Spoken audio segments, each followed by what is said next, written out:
शुद्धं शुद्धं परमिय जिणेन्द्रवर्णेमि चन्दमकलङ्कं गुणरयणभूषणुदयं जीवस्य परुवणं वोच्छम्। गोमट्टसार जीवकांड ग्रंथराज में स्वाध्याय करते हुए ज्ञान मार्गणा चल रही है। इस ज्ञान में आविनिबोधिक ज्ञान का वर्णन जो प्रारंभ हुआ था उसमें अवग्रह ज्ञान, ईहा ज्ञान, अवाय ज्ञान और धारणा, ऐसे 4 भेद उस आविनिबोधिक ज्ञान के किए गए। उससे पहले भी जो अवग्रह है उसके विशेष रूप से 2 भेद करते हुए समझाया गया कि एक व्यंजनावग्रह होता है और एक अर्थावग्रह होता है। जो व्यंजनावग्रह होता है वो प्राप्त अर्थ से संबंध रखता है।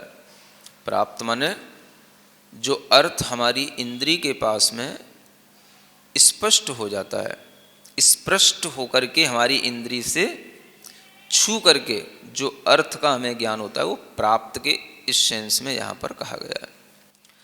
और अप्राप्त जो उस इंद्री से टच न करे उसको बोलेंगे यहाँ पर अप्राप्त अर्थ।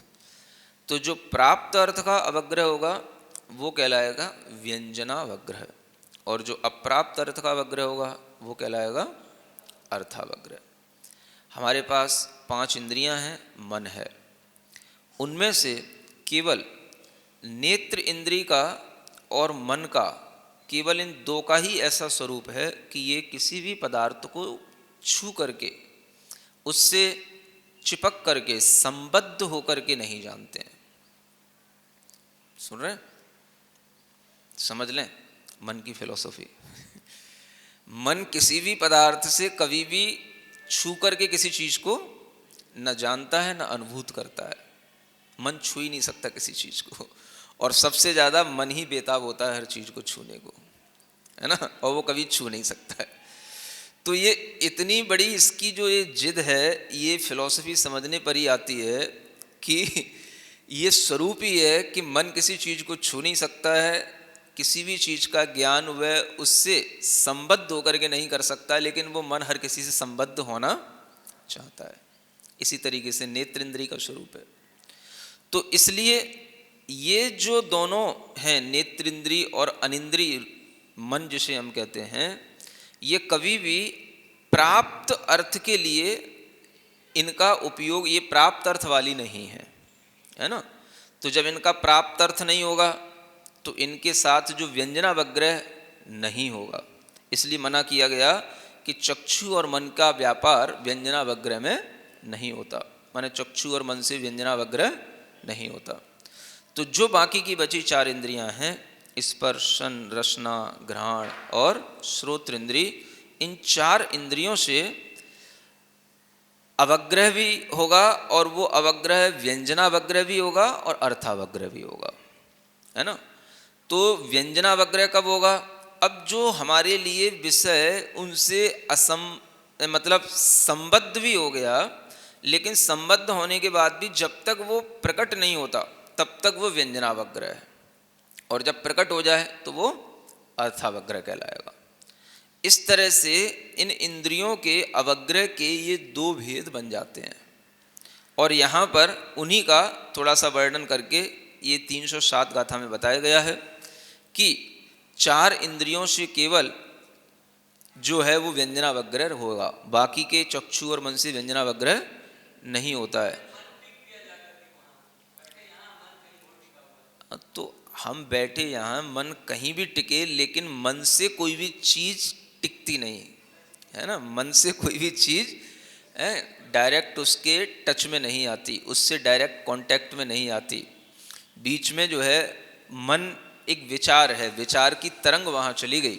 मन तो उस चीज को कभी न छू सकता न अनुभूत कर सकता, लेकिन ऐसा लगता है कि मन ने अनुभूत कर लिया। तो वो किससे कर लिया? तो वो अपनी स्मृति से कर लिया, है ना, या डायरेक्ट टच हुआ तो अपनी इंद्रियों से कर लिया। लेकिन वो मन से तो कुछ भी वास्तव में कुछ अनुभूत हुआ नहीं। वो उसने अपने जो ज्ञानमय विचार थे उस ज्ञान से, जो उसके अंदर एक जिद पड़ी थी कि हमें वो चीज़ मिल जाए, प्राप्त हो जाए, हो गई तो मन थोड़ा सा संतुष्ट हो गया कि हाँ मिल गई, लेकिन हुआ उसके लिए कुछ भी नहीं, इसीलिए उसकी तृष्णा बनी रहती है। तो एक अच्छी फिलॉसफी इससे निकलती है कि चक्षु और मन ये कभी भी दृष्ट श्रुत अनुभूत ये जो विषय हैं इनको कभी भी जो है सीधा स्पष्ट नहीं करते हैं, इसलिए इनका कभी अवग्रह जो ज्ञान होगा वो व्यंजनावग्रह नहीं होगा। इनका जब भी होगा वो विषय हमारे सामने स्पष्ट होगा, प्रकट होगा, तब इनका अर्थावग्रह ही संभव है, ऐसा समझना है ना। तो इतना इसमें क्लियर करने के बाद में आगे की गाथा पढ़ते हैं। 308 विषयाणं विषयीणं संजोगानन्तरं हवे नियमा अवगहणाणं गहिदे विशेषकंखा हवे इहा। अब यहाँ पहले भेद बताए जाते हैं, फिर उसके बाद थोड़ी सी परिभाषा बताई गई है। ये भी एक तरीका ज़्यादातर ग्रंथों में देखने को मिलता है। पहले किसी भी चीज़ के भेद प्रभेद जान लो, फिर उसके लक्षण जानो, है ना। तो अवग्रह के ये जो विशेषताएं थी भेद के रूप में, व्यंजनावग्रह, अर्थावग्रह, ये बताने के बाद में अब कहते हैं कि अवग्रह होता क्या है। विषयाणम विषयीणम, विषयों का और विषयी का, संयोगानंतरम, संयोग के अनंतर, हवे जो होता है नियम से, अवग्रहणाणम, उसी को अवग्रह ज्ञान नियम से कहते हैं। गहिदे, उस अवग्रह ज्ञान के ग्रहण किए जाने पर ही विशेष आकांक्षा, विशेष आकांक्षा, हवे ईहा, इसी को ईहा ज्ञान कहा जाता है ना। तो इस गाथा में अवग्रह और ईहा ये दो परिभाषाएं इसकी बताई गई हैं। तो ये तो आपको बताया गया कि विषय क्या और विषयी क्या है ना। तो विषय क्या, तो स्पर्शन इंद्री का विषय स्पर्श,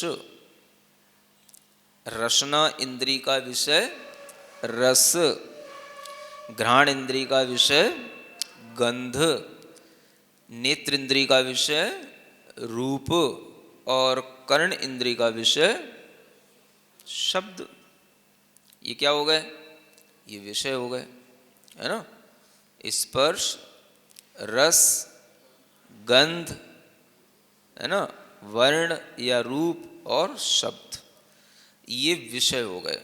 और विषयी कौन हो गया, जो इन विषयों से ज्ञान प्राप्त करता है या विषयों को ग्रहण करता है उसको कहेंगे विषयी।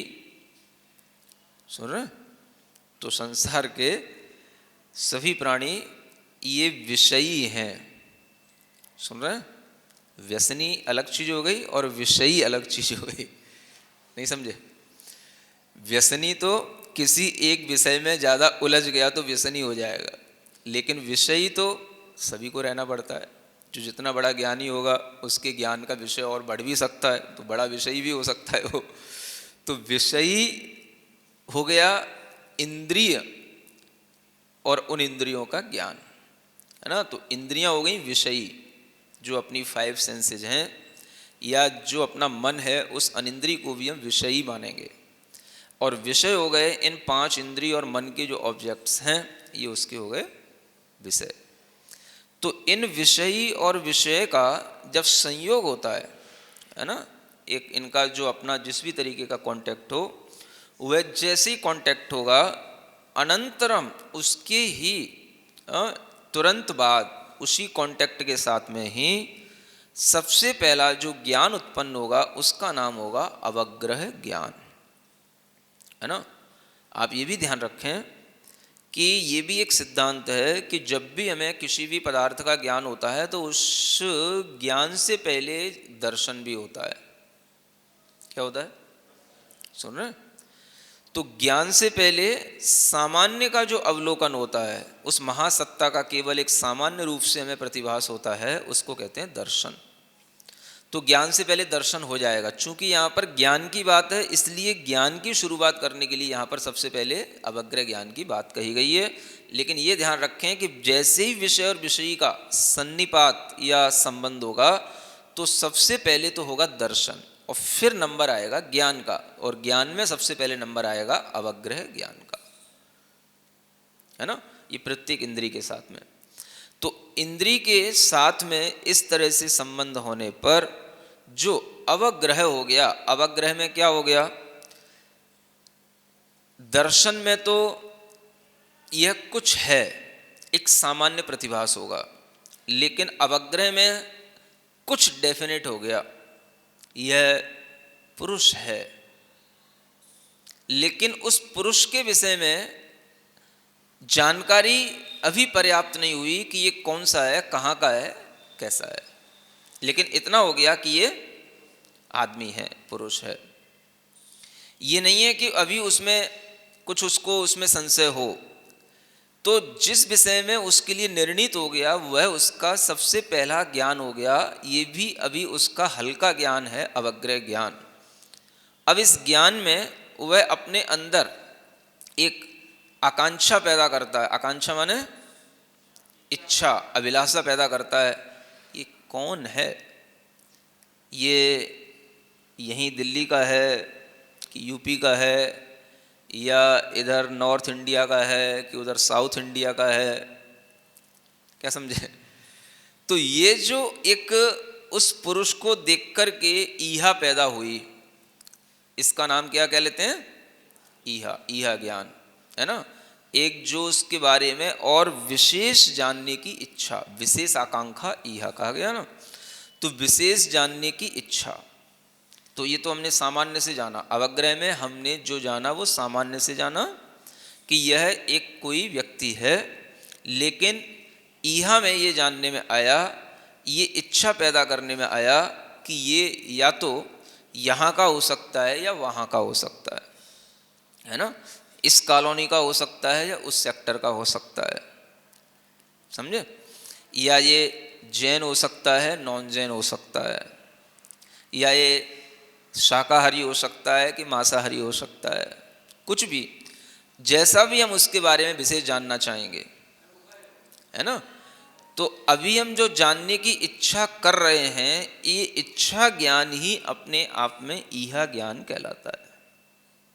ये अवग्रह के बाद संभव है, क्योंकि जब तक कोई भी पदार्थ आपके लिए सामान्य रूप से भी क्लियर नहीं होगा कि ये मनुष्य है, तो उसके बारे में आपको जानने की आगे इच्छा बढ़ेगी कैसे। तो पहले इतना तो क्लियर कर लो कि ये आदमी है, मनुष्य है, फिर उसके बारे में विशेष जानो, है ना। तो ये जो विशेष जानने के लिए ज्ञान की परिणति आगे बढ़ती है, इसी से फिर वो आगे उस डिसीजन पर पहुंचता है जिससे उस ज्ञान में ये क्लियर हो जाता है कि हाँ, यह यहाँ का है। जो हमने अपने मन में विशेष जानने की इच्छा की थी, उसकी पूर्ति फिर धीरे धीरे उसी के ज्ञान से होती चली जाती है। तो ज्ञान ही हमारा इस तरह से काम करता रहता है, और वह ज्ञान के क्षयोपशम से ही हम स्वयं ही जानते रहते हैं। समझे आप, कितनी बड़ी बात है। कितनी बार ऐसा होता है, आप खुद इच्छा करते हैं, खुद अपने आप से उस चीज़ में अपनी नॉलेज लगा करके ही उस चीज़ को समझ लेते हैं, और आप जो है उस चीज़ को जान लेते हैं। आपको पता ही नहीं कि ये कौन से ज्ञान ने हमें जना दिया, किस ज्ञान का उपयोग करके हमने इस चीज़ को समझ लिया और ये सिस्टम शुरू हो गया। समझ में आ रहा है।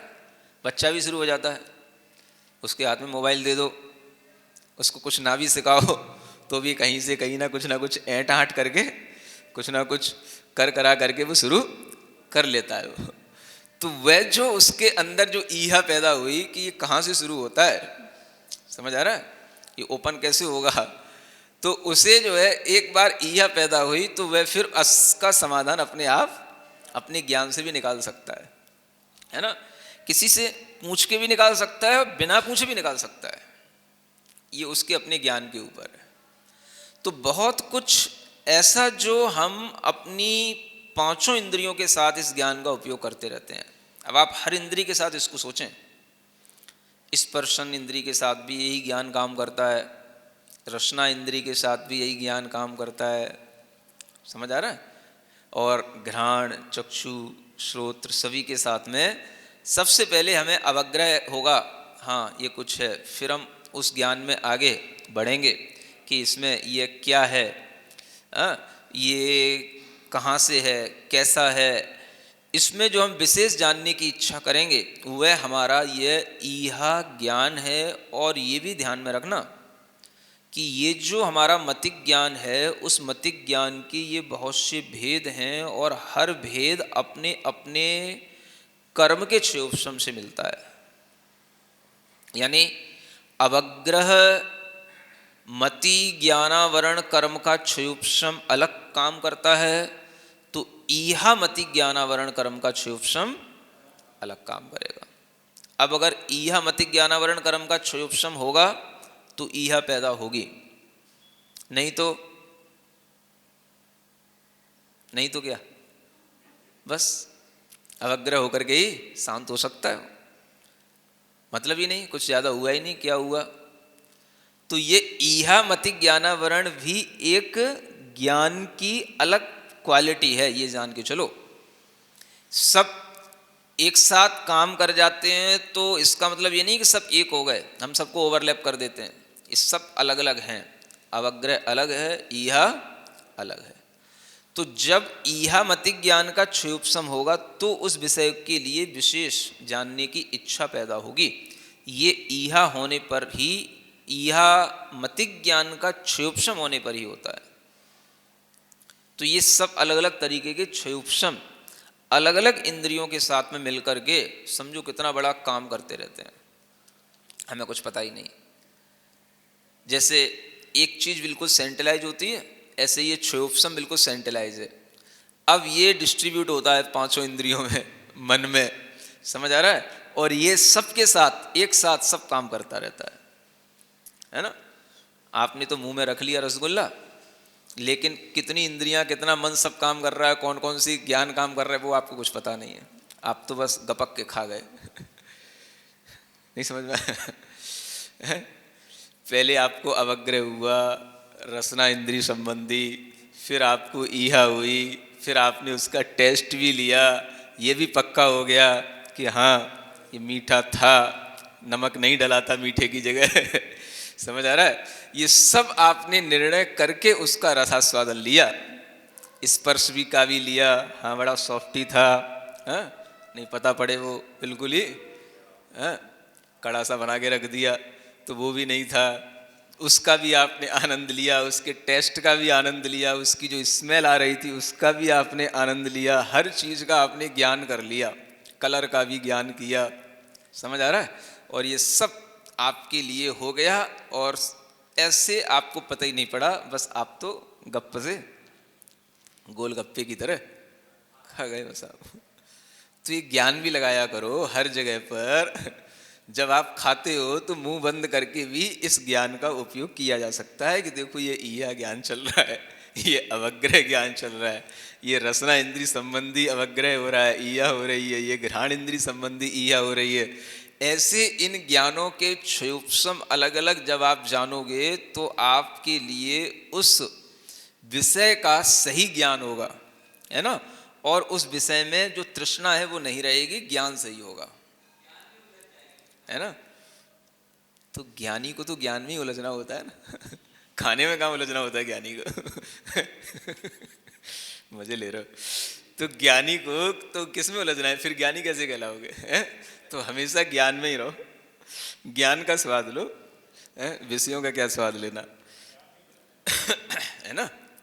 तो इसलिए ये ईहा ज्ञान, अब जब अवग्रह हो गया, ईहा हो गया, तो आगे क्या आएगा, अवाय भी आएगी, धारणा भी आएगी। उसके लिए भी ये गाथा में उसकी डेफिनेशन बताई जा रही है।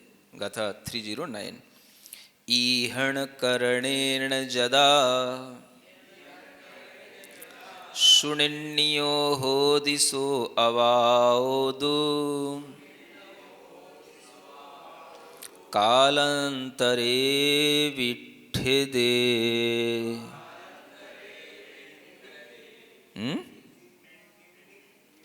निन्निद होगा वो, कालांतरे विनिन्निद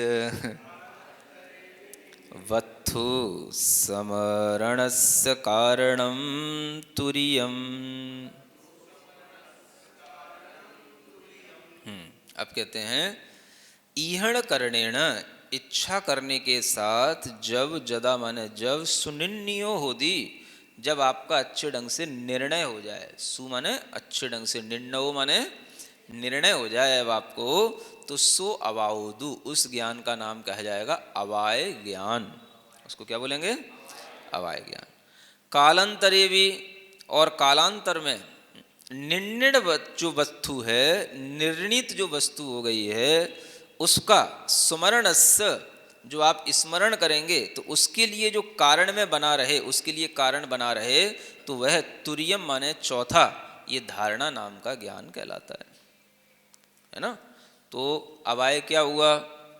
आपने इच्छा की, इच्छा से आपको समाधान मिला, उसी तरफ आपकी नॉलेज गई, आपने जानना चाहा कि ये साउथ इंडियन है कि नॉर्थ इंडियन है, तो आपने उसकी तरह देखा कि साउथ इंडियन की किस तरीके से है ना लैंग्वेज होती है, किस तरीके का उनका भोजन पान होता है, क्या उनकी बोलने की स्टाइल होती है, क्या उनके लिए रुचिकर लगता है, ऐसा सब जान करके आपने ये क्लियर कर लिया कि भाई ये साउथ इंडियन नहीं है या है। ये जो कुछ भी आपने निर्णित किया, ये डिसीजन ही आपके लिए अवाय ज्ञान कहलाता है ना। ये डिसीजन मेकिंग नॉलेज, ये नॉलेज ही जो है अवाय ज्ञान है, ठीक है। तो जो भी किसी भी अपरिचित वस्तु को देखकर आपने इच्छा पैदा की, ईहा, और फिर उससे जो आप डिसीजन पर पहुँचे, ये आपकी ज्ञान की एक तीसरी यात्रा हुई, ये ज्ञान की तीसरी क्वालिटी हुई, जिसका नाम है अवाय ज्ञान। अब ये अवाय ज्ञान होने के बाद में चौथा ज्ञान होता है धारणा ज्ञान। उस निश्चित की हुई वस्तु को, निर्णीत की हुई वस्तु को अब आप कितने समय तक अपने स्मरण में बनाए रखते हैं, दैट इज कॉल्ड मेमोरी, है ना। वो आपके अंदर कितने टाइम तक ज्यों की त्यों फीड रहेगी वो वस्तु, है ना। तो वो जो आपका ज्ञान होगा वो धारणा नाम का मतिक ज्ञान कहलाएगा, जिसे याददाश्त कहते हैं। ये कौन सा ज्ञान है? धारणा, है ना। धारणा ज्ञान होगा तो स्मृति पैदा होगी, धारणा ही नहीं होगी तो स्मृति नहीं आएगी। धारणा से स्मृति जनरेट होती है ना। तो स्मृति एक आगे का ज्ञान है, पहले क्या होनी चाहिए? धारणा। तो धारणा का मतलब ही है कि कितने टाइम पीरियड तक आप उसको नहीं भूलेंगे, या वो नॉलेज आपके अंदर एज इट इज बनी रहेगी, है ना। वो टाइम पीरियड ही जो है धारणा ज्ञान में बताया जाता है। तो ये सब अपने अपने ज्ञानावरण कर्म के क्षय उपशम से डिसाइड होता है।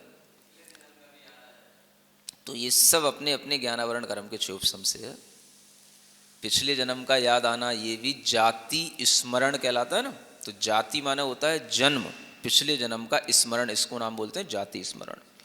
तो अगर स्मृति ज्ञान इतना तीव्र क्षय उपशम के साथ हो कि वो पिछले जन्म का भी याद कर ले, तो वह जाति स्मरण ज्ञान कहलाता है, वो भी संभव होता है। तो ये सब हमारे अंदर इस धारणा ज्ञान पर निर्भर करता है कि हम कितने समय तक इसको अपने ज्ञान में रख लिए, है ना। उस आदमी को जब आप फिर कभी 20 साल बाद देखें तो आपको याद आ जाए कि ये चतुर्मास का टाइम था, ये प्रशांत विहार का हॉल था जिसमें आदमी पहली बार मेरे दर्शन करने आया था, तो उसको बोलते हैं धारणा मतिज्ञा। समझ आ रहा है?